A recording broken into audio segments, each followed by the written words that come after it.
Good afternoon, Googlers, or good morning, or good evening, wherever you're from, joining from the world. So please let us know in the chat your name and your Twitter handle if you'd like to connect. We love connecting with Googlers internationally. And also let us know if you are back to school yet or not. So some people that are joining today's Googlers of the Roundtable have actually started their back to school re-entry. Where some of them are working with teachers and some of them have started with their students already. So we're really excited to talk all things back to school today. So my name is Georgina Dean, and I am the leader of GEG Amman and one of the global GEG leaders. And I am joined today by our wonderful Googlers of the Roundtable. Let's introduce our Googlers then. First up, we are joined by... Hi, I am Paula Perryman. I'm from GEG Washington State. We are not back in school yet. We start school September 9th. Awesome. So there's still a little bit of time for you to get ready. That's brilliant. And I'm joined also by... JP Williams from Montana GEG. Hello from the 406. And we are back to school and we're rocking it up here in the mountains. So exciting. Welcome and thanks for joining, JP. And I'm also joined by... Hello, everyone. My name is Tina, and I'm an innovation coach at Keystone Academy, Beijing. Beijing, so exciting. Great to have you, Tina. And I'm also joined by...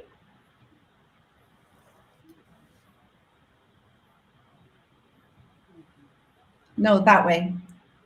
Hi, Robin. Hi, Robin Arabi from GEG South Florida. Sorry, there was a little bit of a lag there for me. We have teachers have started back to school. Students are going back on Monday. Students are going back all virtual. Teachers have the option of teaching in person or, in the school on campus or from home. And then once we move to phase 2, then we don't know yet. Working on it. I think it's all a work in progress. Absolutely. And let's see if, yes, we have a 6th Googler. Welcome to... Hi, I'm Andy Lumley over in GEG UK.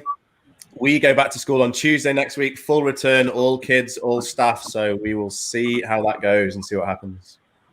Yeah, really exciting. Exciting times because people, I'm sure, are really excited to see each other again, but also nervous times because... well, for the obvious pandemic reason. So lots of good things to explore today. All right, let's share the slide deck then and take a look at what our survey poll said. So we surveyed Twitter just before the show to find out on slide 5 the big question for today, which is, what do we think is the largest area of concern for back to school? And so far, the Twitter, the options were, until the slide deck comes in, were social distancing, number 1. Number 2 was social emotional care. Number 3 was the transition between physical, online, or hybrid. So back and forth, because some people will be going back and forth between them. And then the 4th one was share your own concern. So the Twitter survey said, and here comes the slide deck. So we're at 56.3% for social and emotional care. I don't think that comes as a surprise to any of us, right, guys? No, not at all. Not at all. Totally. Awesome. And we have a lot of responses also in the audience today that a lot of people said social emotional learning and social distancing was some as well. So welcome also in the chat to Shannon joining from America. I think it's California, but I could be wrong. If I'm wrong, just let me know. And also Mohammed, who's joining from Morocco. Welcome, Mohammed. So great to have someone else from this side of the world. That's brilliant. Yes, Shannon and Paula are Melissa, sorry, from the West Coast. That's so cool.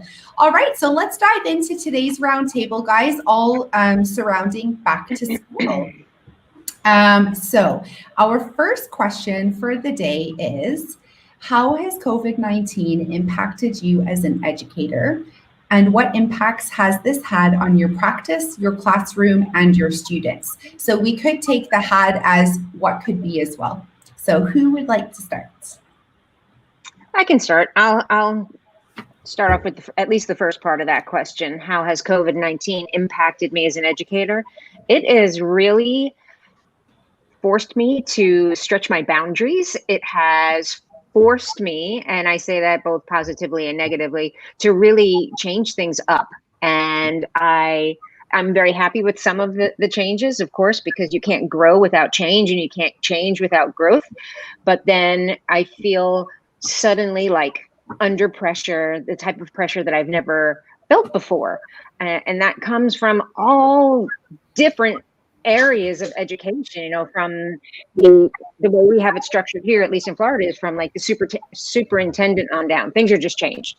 So it has definitely changed me and the way I think of being an educator. Yeah, I'll follow on, Georgina. I like to think of myself as a techie kind of person, and I've always tried to use tech and things like that. But actually, until we were on lockdown and teaching from home, you don't realize how you use tech in just a boring way, if you like. So in the whole summer model, I was generally just doing substitution. I was just like, well, I don't need to use paper. Here's a tablet or here's a computer. And that was what I did. And I was like, look at me. I'm really techie. I do everything online, blah, blah, blah. But actually, it's really, really made me think about what's going to work best for these students. So recording little videos and flipping that classroom, something I've always thought about doing, but never really did. It has a massive, I think, impact on what I did. And just before we finished in July, I spoke to some of my 15-year-olds, my year 10s, and said to them, you know, would you guys like to do some of what we've been doing on lockdown when we come back to school in September and we're in the classroom? And they're all like, yeah, do some videos, because it's been great just being able to work on problems and ask you things rather than waste a load of time listening to somebody in class when we can just watch that at home. So it's really made me think about how to flip it all around. Andy, I'm just going to piggyback on that because you brought up something that I was thinking and couldn't verbalize. We are, as educators, we're always in it for the benefit of the students, right? That's what we do. That's why we're here, you know, life's goals, whatever. But now we suddenly have to keep that in mind while we're also trying to keep ourselves in mind. You know, I want my students to benefit, but now I'm like not sure how I'm going to have them benefit because I don't know how I'm going to function as a teacher. And yes, I'm a techie person too, but I've never had to do it like consistently. And with our kids, I teach high school. They basically are sitting in front of a computer from home from 7:30 in the morning till 2:45 in the afternoon. And you got to keep that in your head as a teacher that, you know, you can't just be that lecturer after lecturer with, you know, your Google slide deck. So it's a change. Yeah, absolutely. Yes, Robin, you know, that's interesting because we've been having lots of conversations as I said, we're not back in school yet. So we're prepping still. And that's been the thing, like we have to engage in a way we've never had to before because the kid is sitting at a computer. He's not moving, you know, I mean, we find that, right? Even just going to get a drink of water, it's different than it was when you could go down the hall and maybe say hi to a friend on your way. So we're going to have to do a little more song and dance than we've done in the past to just keep kids engaged so that we can keep their level of learning where we want it to maintain. And I think that as an educator has been a big shift. And I agree with you, Andy, it's a good shift, but it is definitely a big shift for many of us. Well, at our case, because we started lockdown from March to June, and you know, as educators, we became super resilient and creative, and so are the kids because they really love to use technology. But the thing is, you know, when you're constantly online, it became so. Wow, I miss people. I miss, you know, having face-to-face interaction with them. And I feel like it's difficult now to have work-life balance because I'm so hungry to see people that I'm always just online. You know, I really miss the kids and I don't want to go like not being connected virtually. So it's like for them, it's the same case. And then until such time that this is too much online screen time for us. But then, you know, I feel like the connection is so difficult when you know that you're only connected virtually. So for all of us, that's the challenge because we definitely miss seeing each other face to face And until I left the school, I was not able to see them, and my kids were crying, like seeing them cry like during assemblies. I was like, oh my gosh, this is so heartbreaking. Yeah, so those were the things that I feel like it's a challenging. The impact is like there's positive because we became resilient, we became creative, but at the same time it's like nothing will change that, like that touch to be with the kids and to be with your colleagues. Yeah. Thank you so much for sharing. JP, just pop in if you'd like to add to that too. Feel free. Yeah, so we all know that this has had a tremendous impact on everyone's lives in every facet of our lives. I'm really concerned about social, emotional coping adjustments that we are teaching children, and that we are also teaching educators as well how to deal with. So, there are some great things that we can do as educators to lead children, to lead our colleagues in how to cope and manage and deal with the stress of doing all of this. Teaching is hard enough by itself, right? There's so much to manage, so many facets. But now you throw this pandemic in, and you throw different stressors that normally are small stressors that people know how to deal with, but now they're just magnified. Economic stressors, loss of family member stressors or friend stressors, these just become super magnified under COVID-19. So I have some great tips on what we can do to survive, to really survive. And that's what this is all about, survival. First, build a survival guide. Make sure you have a survival go-to toolbox. And you can share this with your kids and even brainstorm with your students and in your PLCs or your learning communities. Brainstorm about what this survival guide looks like. What tools are you going to put in this survival guide? In my survival guide, I have a few essentials. Technology requirements. So explaining to everyone from every level, administrators, superintendents, teachers, staff members, students, what are your technical, logical requirements to do the job and to participate in the class and be successful? So that's one tool right there. Also, what are the platforms that you're using? Really get out in front of that and explain that to students and families and help train them. Slow it down just a little bit. As teachers, we're go, go, go, go, go. But just slow it down a little bit and get into teaching the aspect of how to use the platform. How do you use StreamYard? How do you use Google Classroom? How do you use Google Drawing? How do you use Jamboard, Slide? All these different tools we're throwing at students. So take some time to teach the students and families and teachers how to use that. And then teach kids time management. You may need to take a week or two out of your regular instruction and just teach them time management skills. And you can do that by simply saying, okay, kids, we're going to have a task that we have to complete. We have 7 minutes to complete that task. Teach them how to manage that. That's so important. So those 3 tools right there are critical. But then I also want to add in the super important aspect of stress management. What are you doing to manage your stress? Allow kids some time to get up and move around. Allow for respite breaks. Allow for teachers. If you see a teacher struggling and you're a teacher and you have some time, say, hey, go take 5. I got you. I got your back. We're all colleagues in this together. So go ahead and spell somebody. Or if you get a prep and you want to give it up, give it up and say, I know you are a new teacher right? All those new teachers that got all these fresh ideas and they have all this energy, and then they're in this whirlwind of their first year. Give them a break every now and then, okay? And then the last tool, this is the last tool. This will round out your survival guide, okay? Extra time to learn and tutoring and relearning opportunities.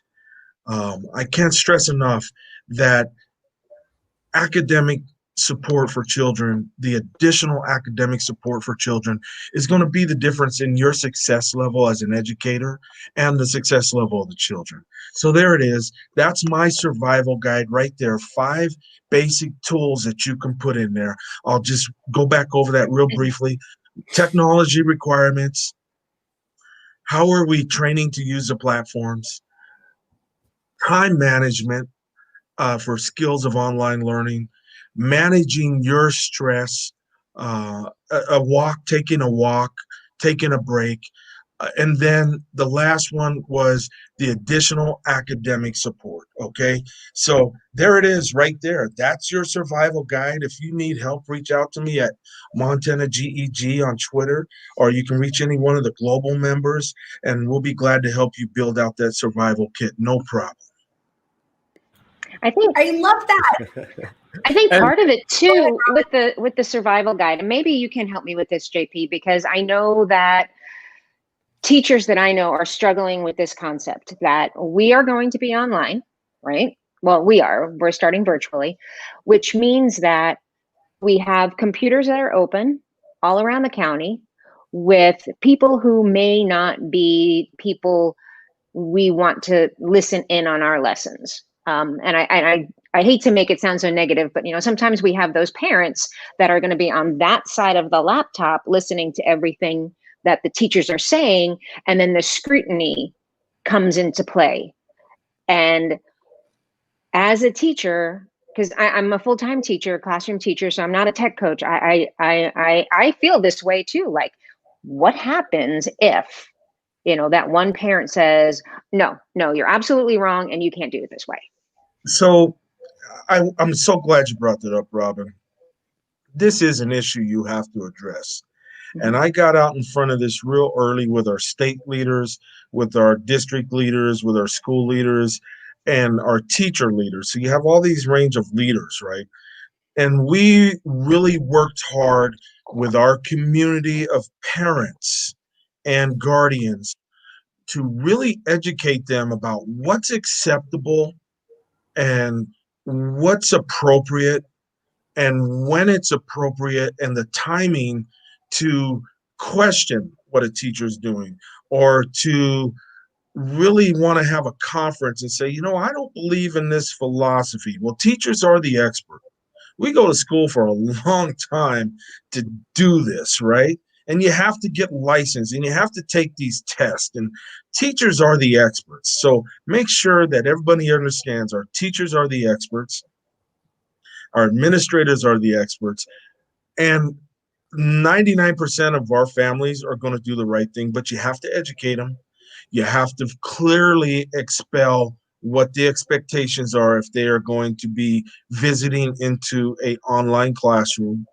The other part, teachers can do their part by having a very well-prepared lesson plan or learning unit. Share that information with the parents. Share that information with the guardians beforehand.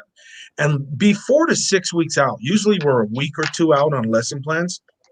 Now you have to be 4 to 6 weeks out on your lesson plan, okay? And you have to share that and allow parents the opportunity to review that and to question that. And actually, you want people to question that, because when people are questioning what you're doing, it makes you begin to have to reason about your actions, to really think, okay, is this the best scenario? Am I doing the best thing for my students here? And again, we need to be open to ideas that come from the outside, because guess what? Parents have some really, really good ideas about how to do this. And they are the ones who are really in tune with what their children need. Remember, we're an extension of the parent in our classroom. We're teaching and we're doing what the parents can't do because they're out working, supporting their families, or they're doing something economically where they have to bring income. So we're the extension of the parents. We're partners. That's it, Robin.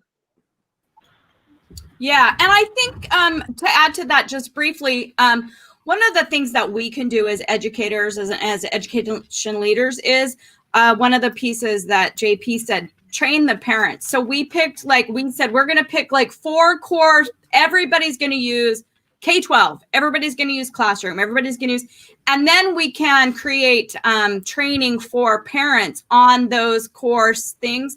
And if parents understand the tools you're using and the processes you're using, you're going to alleviate a bunch of that. Great. You're still going to have it, Robin, because we all know there's going to be that. But I think if we can do as educators is make sure our parents are educated, we're going to alleviate some of that fear from a parent standpoint. I think just to kind of piggyback on the wonderful JP stuff, like that connection between teachers and parents. Normally when we're in school and we are in charge of knowing what our students are doing and what they're struggling with and how they need help and etc. At the moment, we're kind of setting this work virtually and then giving it over there. And if we don't have that conversation with the parents, how do we know how those kids are really coping? You know, and all of a sudden the kid just disappears or they go quiet and you don't hear from them. And it's like, well, if I don't chat to the parent, if I don't have this conversation, whether it's through Google, whether it's through emails, whatever, how am I going to know about it? You know, in a classroom, we act on it instinctively because that's what we do, but we can't have that same connection without the parents' help when it's like it is now. I totally agree. What an amazing set of responses for number 1 of our round table. JP, you got a lot of love in the chat as usual. People are standing by for an infographic of those top 5. So let's everybody give JP a virtual high five in the chat, and we'll definitely see if we can get that out to our viewers and the rest of the EDU community today. Let's take a look because some of the responses that we heard from everybody actually are feeding into the next question. So let's take a look at question 2 together, asking how are we preparing for distance learning or the need to switch quickly. So that whole idea of transitioning, like for myself, we're starting in person, but if there are any cases that happen, then clearly we would need to go into online mode very quickly. And like Robin in the chat, she's already starting online. So everybody's in a different situation. So what are we doing to prepare? Obviously, JP has shared some awesome Kickstarters. What else do we have there? Who would like to go first? Go ahead, Tina. Okay, I'm gonna go ahead. So for us, we are staggered. So we have the 12th graders to come in first, and then we have the middle school to follow, and then we're gonna have our grade 5 to come on Monday. But prior to that, we are preparing teachers first, and then we have parents' night so that to help them prepare of what are the apps that we're going to be using, and then what are the possible scenarios that could happen, and how can they support their kids. And after that, we're going to have a digital boot camp for our students, 1 grade level at a time. So on Monday, we're going to start with grade 5, and then we're going to go down all the way through foundation to make sure that they are prepared, because we are staggering the students from coming. We don't want to have all of them coming at the same time, because it's going to be, it's difficult to have social distancing if they're all in the school. And some of us are still doing remote teaching. Like I'm still in the Philippines, but I am working in Beijing. And then some of the coaches are also in different parts of the world. And yeah, but we're really, taking it one at a time, like all the stakeholders, like admin, we're like preparing during summer, and then we're preparing the teachers, and then we're preparing the parents, and then the students, so that we have all the supports that we need before they start coming to school, and to make sure that devices are ready and the apps are deployed and everything that they need. The classrooms are ready before they even come, and they feel like they're so welcome and they're so ready to, learn.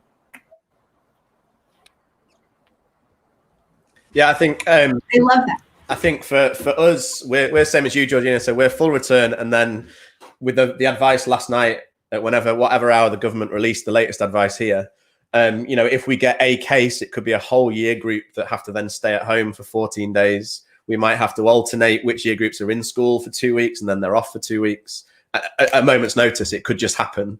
So I think the most important thing is kind of similar to what Tina said, and getting everything set up in this first week or so, couple of weeks, hoping that we don't get any cases and we can kind of start off as normal, in inverted commas, as possible. Have our staff trained up, so everyone, like JP said earlier, you know, what does staff need? What did they miss from lockdown? What can we help you, train you up with quickly, coach you into using? Somebody in the chat said it's not just about saying, here you go, use this. It's about empowering those teachers to figure it out themselves as well and help them and coach them through it.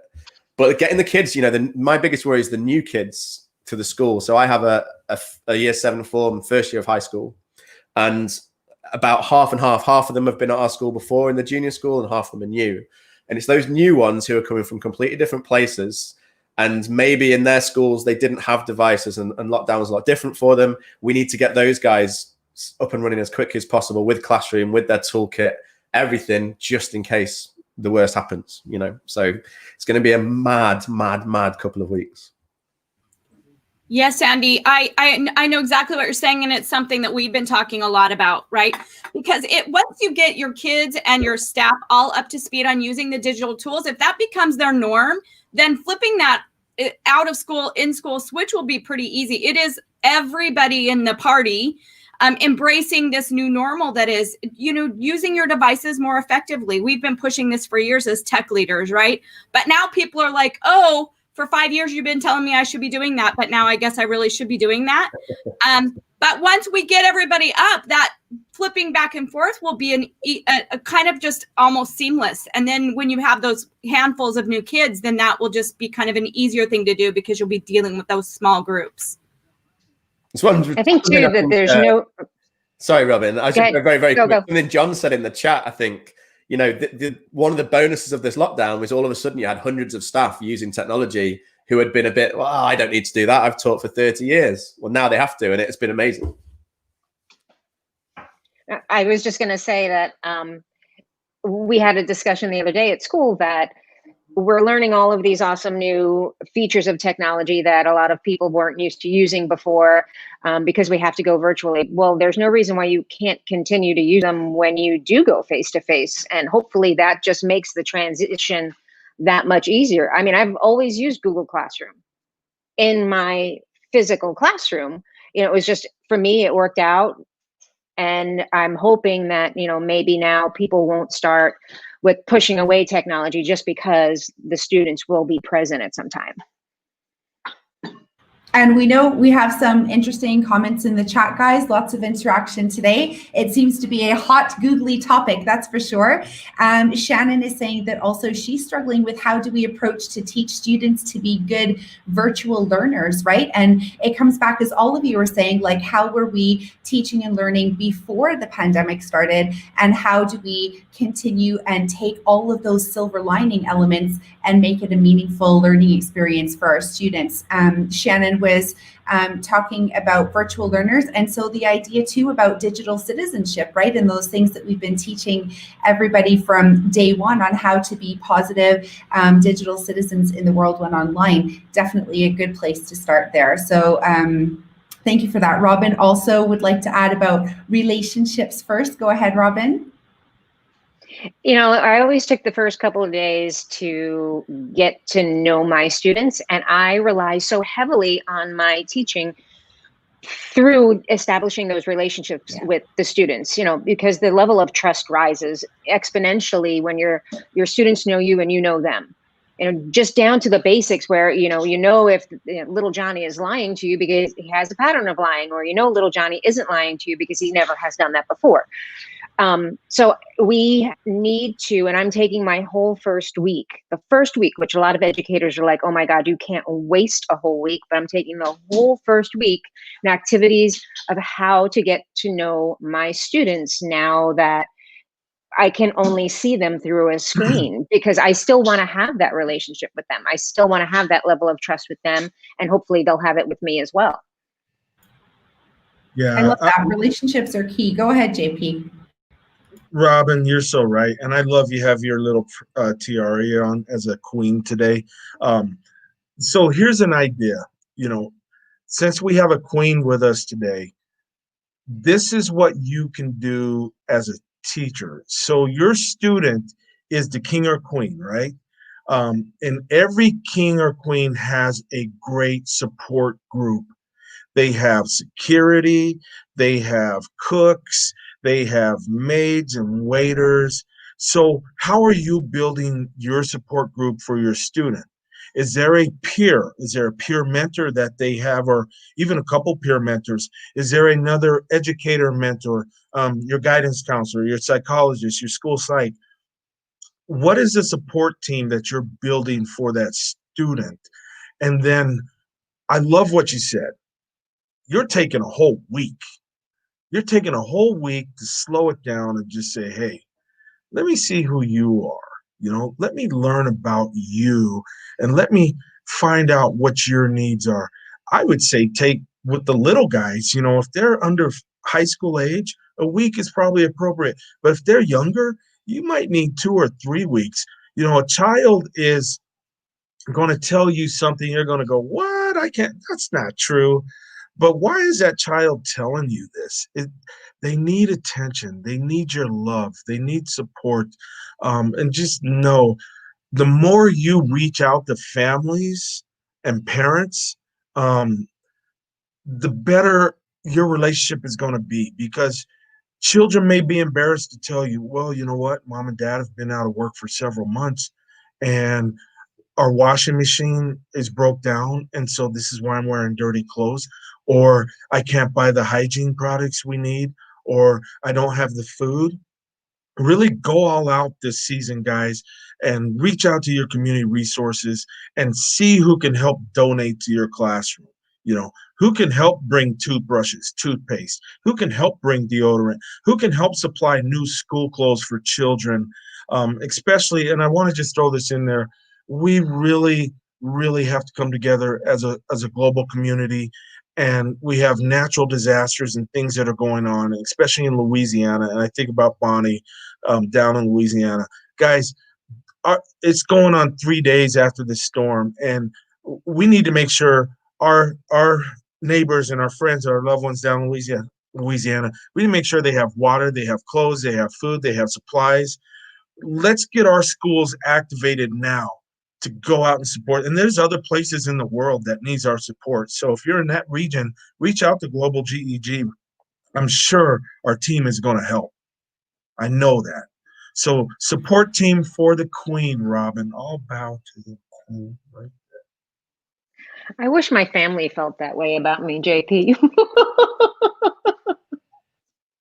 No, but you're right. It's a support system. And we too, as teachers, have to be part of that support system for the students, just as members of the community are support staff for both us and our students. It's all interrelated. You can't have one without the other.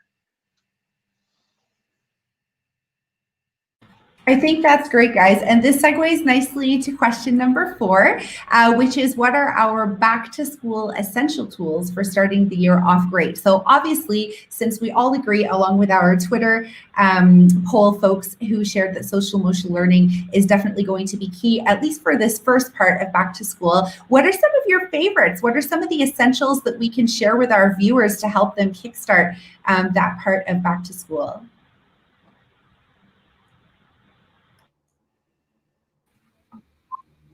For me, it's getting to know those kids as quickly as possible, whether that's icebreakers, whether that's, so what I've done, I've created a book creator book, and I've given myself 2 pages at the start. I'm going to share it to my whole form, and then I've got 2 pages each just to record videos, say things about themselves, pictures, whatever it might be. And then we've all got this resource of 25 or 26 of us where we can get to know each other, and then it'll allow me to just know something. So if a kid's quiet, well, I know they like this, you know, because I've seen it in their book, and I can just go and ask them a question about it. Or if I know they've got a dog, I can ask them if they walk the dog at the weekend. Anything small like that, especially with young kids, I'll have 11-year-olds, just to kind of get into there straight away and get that relationship going as quickly as possible. We don't have a term to get to know our whole class, just in case. We just don't have it. Yeah, that's funny, Andy, because my answer was very similar. Like from day one, we have to do what we can. And it goes back to what Robin was saying. So I was talking about it being a good segue because that is it. Like day one, we have to start engaging them. And I don't necessarily mean engaging them in learning. I mean engaging them, just some way to make them kind of, we know that even as educators face to face, if a kid doesn't want to come to your class or a kid's not engaged in your class, he or she isn't going to learn no matter how great your lessons are. So it's going to be even more important in this world where we might go back and forth, we might be face to face, we might be all online. That ability to just day one really start that connection and engagement with your kids. But the other part is I have to have some tools for me. So I brought this today. This is a speaker. This is a Bluetooth speaker. Music in my classroom, so important. Snacks in my fridge, really like string cheeses and stuff like that, so that I don't burn out, so that I stay connected, so that I can continue that engagement. Both parts of those are really, to me, super important. Also, and I think it's with any grade level. I teach the big ones. I teach kids 11th and 12th grade here in the States getting ready to graduate from high school. They need to know each other. And when we're in a classroom and we did that, purposeful grouping or, whatever collaboration, and they could like chit chat a little bit, and we don't necessarily have that now in place. So we need to give them the opportunity to get to know each other. And I've always liked when I see some of my students who've graduated and moved on in life, and they'll say, so-and-so and I are still best friends and we met in your class. So it's important to perpetuate those relationships as well. Wow, you guys, I mean, everything you're saying is right on point. And Paula, you made me hungry because food is my go-to, like apples and oranges and bananas. But here's my two express tools that will help anybody, teachers, kids, anybody that comes in your classroom. Gummy bears and Jolly Ranchers. That's my tools right there. There's nothing a Jolly Rancher will not solve. You'll have to send some over, JP. There's nothing gummy bears won't solve. I mean, who doesn't like a nice chewy gummy bear? And you just forget about everything in that. Those are simple tools. So Paula, you're right. And I love the icebreaker, Andy. We do an icebreaker. It's called 3-in-1. So you have to tell 3 truths about yourself to your partner and 1 lie that is outrageous. And then your partner who doesn't know you has to kind of figure out which one is the lie. And you're right, Robin. They get to be friends for life. It's so awesome.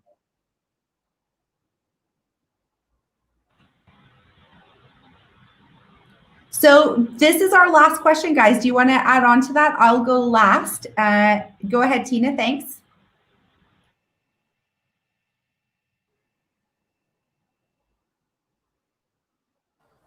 I don't directly have students because I'm coaching, but what I do is for myself, I always have water.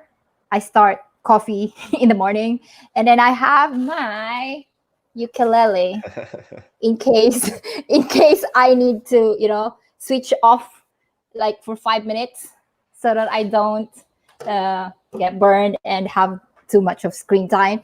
And the other thing to support my colleagues, I have a bunch of resources that I prepare for them.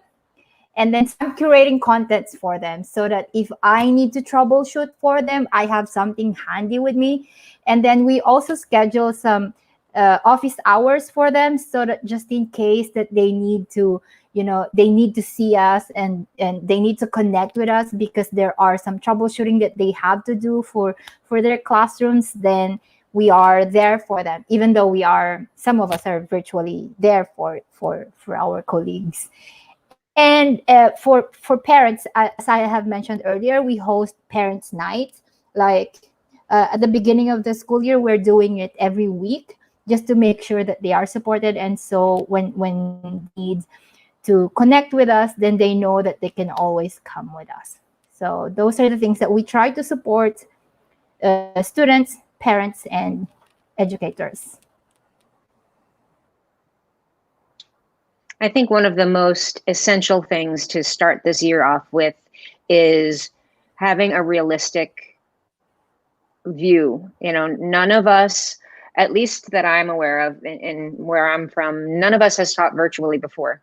It doesn't matter how techy you are or not, it's still going to be a new experience. So having a realistic goal, seeing things as they are, accepting the fact that there are going to be mistakes, there are going to be hiccups, and being okay with that, I think is essential prior to day one, just going and being able to roll with it. Hey, when's the last time you told a student, you know what? It's going to be okay. Don't worry about it. I got your back. You're good. You're doing a great job. I like how you did that. Wow, you have such perseverance. You have the most amazing courage. You have a great skill set. You're awesome. That's incredible work. Fantastic. Don't forget, those little words are so important. Children need to hear that. Teachers need to hear that. You guys, this roundtable, so awesome. We have somebody behind the scenes, Pilar, just amazing the work she's doing this morning to make this happen. Incredible. When you just look at a child and you look in their eyes and you just make that connection and you just tell them they're amazing. We'll get through it together. JP, can I record you saying that so that I can play it over and over I was again? thinking the same thing, Robin. I'm willing to crash your.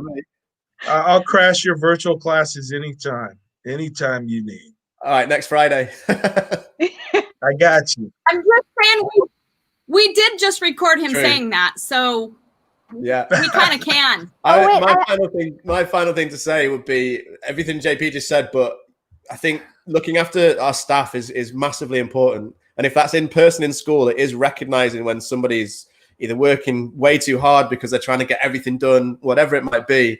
And even virtually, have little meetings. We had one every week on Google Meet, just on a Friday lunchtime. And we had a daily cup of tea at 10:30 in the morning where all the math staff would just come on and just say hi and rant if we needed to rant just for 10 minutes. And it was so good looking after ourselves as well as obviously looking out for the kids. But, we have to, it's so hard doing this whole thing that we've got to look out for each other. Stephanie Rothstein shared some love. She did. She's right. Stephanie, oh my gosh, I'm so glad you're on this. Gosh, she said they've dealt with fires. They've dealt with COVID. They've dealt with riots. And we're throwing so much at these kids. And they're coming back with love to our schools, to our online classes. Wow, Stephanie. I love that sound effect. I mean, taking JP's sound effect there. It's brilliant. No, but seriously, guys, JP is right and Stephanie's right. And, shout out to Stephanie Rothstein, who is a founding member of Global GEG as well, because she's just launched her new I want to say passion project, but it could be a new innovator one. I don't remember what she called it, but it's Can We EDU or something. Stephanie, drop it in the chat because it's all about how we can support each other, which follows up on everything everybody's been saying here as well. My final shares before we close up for the day for resources that we can use to help support our communities back to school and essential tools along for JP. I think it was JP that mentioned the True Truths and Lie, or maybe it was Andy. So there's like a Jamboard tool, and a lot of these little Kickstarters you can use through Google's Jamboard, as well as many different other apps as well. So you can digitize all of these wellbeing apps. And if you post them a little bit before your lesson, you can give your students time to create their shares before they actually get to class, so that they've also gotten in the zone and ready to share as well. Something else that we did for our school community was I'm actually opening up the Google Classrooms 48 hours before students get back to class. I'm releasing their login details and giving them a chance. All of their educators are going to post a welcome back to school video 48 hours before they actually get back to school, so that they can engage with their teacher and peers before they actually get to school. So it's a nice little re-entry way to get them back in a little bit ahead of time. And then the other thing, to tack on to what Andy was saying about the venting, I thought that was so useful, Andy. We were talking about that in the Google EC Coaches chat as well. And I'd like to shout out, I'm going to try something where we have like an unpack Flipgrid for our staff, where, you know, we all feel much better after we just vent, like Andy said, right? We go home at the end of the day, and instead of unpacking on our families, we were able to get that out in a constructive place with our staff. So I'm going to try an unpacking, venting Flipgrid for staff, where they can just drop and leave it and let them go home a little bit less heavy with their stresses for the day. So that's one thing I'm going to try. And that's it. I don't know if anybody else wants to add anything else to that before we close up. Feel free. I feel like for us, we try to give students a voice. So at the beginning, we would like to have not give them the rules, but let them set the essential agreements. Like, give them the opportunity to say, what is a good learning look like? How do you show empathy to others? What about if someone makes mistake? What are you gonna do about it? So it's like them setting the principles instead of us giving them rules. It's more empowering for students, and we can always go back to that and say, these are the things that you guys have said. So these are the things that came from you all, and we all agreed upon. So I think that's kind of powerful. I agree. Super powerful. All of it is powerful. And Stephanie also dropped her her Power Passion project. I want to say Power Passion project because it does have a lot of awesome power behind it. Can We Talk EDU? So connect with her and her project. And definitely it's all about all of the good stuff we talked about today. So that brings us to the end. We did go a little over today, but there's just so much goodness that you all shared, Googlers of the Roundtable. So thank you so much for your input. For those viewing also in the chat, please know that our next roundtable is scheduled for Saturday, the 26th of September. We will post a small Twitter poll 30 minutes before the chat. So please feel free to drop your votes there, or cast your votes, I should say. And then the roundtable will begin at 10 a.m. EDT or 5 p.m. GMT +3 or 3 p.m. BST. I manage 3 time zones today, so that's a massive role for me. And we would super greatly appreciate also if everybody could drop us some feedback at the bit.ly GEG Global Feedback to let us know if you enjoyed today's Googlers of the Roundtable chat, and if you have any ideas on other topics coming up in the future. So we'd like to thank all of the Googlers of the Roundtable today for taking their time on their weekend to share some amazing ideas and suggestions to support back to school, as well as all of our viewers in the chat. Thank you so much for joining. Thank you for everything you're all doing for education communities globally. We appreciate each of you. Please take care of yourselves. Please stay safe, and see you next time.